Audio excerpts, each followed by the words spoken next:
May mga labanan na akala ko noon hindi ko na malalagpasan. Mga gabing umiyak ako sa takot na baka tuluyan na akong bumagsak. Pero habang lumilingon ako ngayon, ang dami ko palang nalampasan. Mga batos na minsang sumugat sa akin, pero hindi nakatalo sa akin. At minsan nakakalimutan kong hindi pala ako nag-iisang lumaban. Sa bawat pagkakataong halos sumuko ako, may kamay kang bumubuhat sa akin.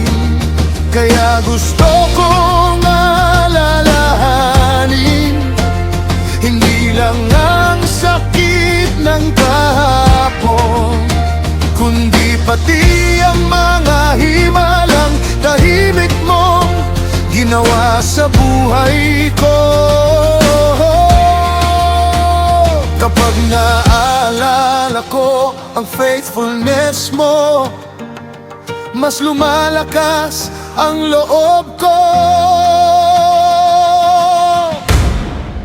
Diyos ko, marami ka nang iniligtas sa akin. Sa bawat laban na halos sumira sa akin, sa bawat bagyo at takot na dinaanan ko, ikaw ang kaparin. Marami ka nang iniligtas sa akin at hindi mo ako iniwan kailanman. Sa bawat victory na hindi ko kayang ipaliwanag, ikaw ang dahilan noon.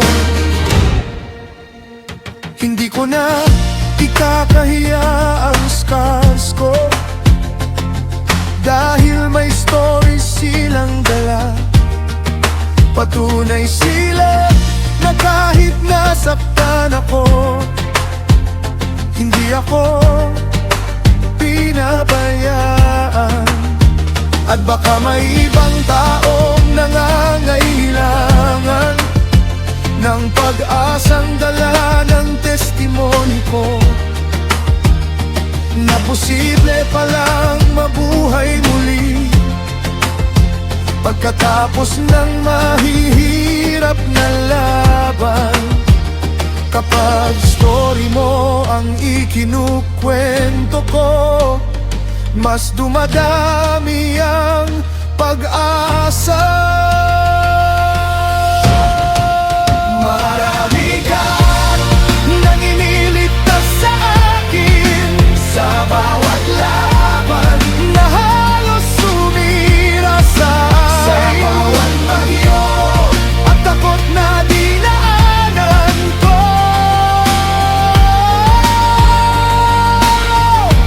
Nandyan ka pa rin.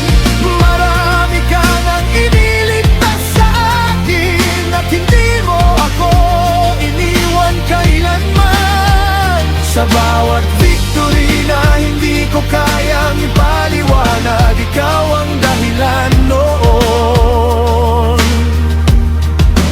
Marami ka nang iniligtas sa akin, sa bawat laban na halos sumira sa akin, sa bawat bagyo at takot na dinaanan ko. Nandiyan ka pa rin.